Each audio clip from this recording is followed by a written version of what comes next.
शिवसेना उद्धव बाळासाहेब ठाकरे पक्षाचे उमेदवार ओमराजे निंबाळकरांनी भाजपच्या राणा जगजितसिंह पाटलांना प्रत्युत्तर दिलंय।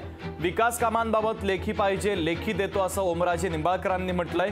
45 वर्ष मंत्रिपदाच्या काळात कुणाला फायदा झाला ते सांगावं असं ओमराजे यांनी म्हटलेलं आहे। तुम्ही आणि तुमचे आमदार चर्चेला या, मी एकटा उत्तर द्यायला सक्षम असल्याचं देखील ओमराजे यांनी म्हटलंय। राणा जगजितसिंह पाटलांना ओमराजे निंबाळकरांनी आता प्रत्युत्तर दिलेलं आहे।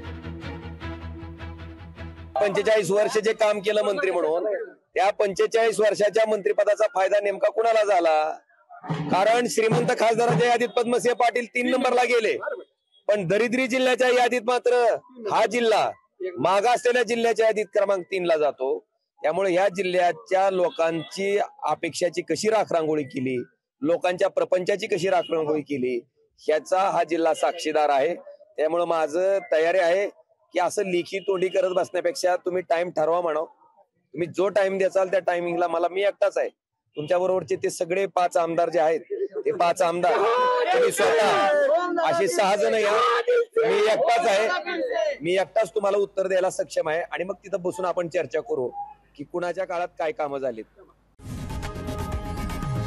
लोकशाही मराठी ऐका, पहा, जागरूक रहा।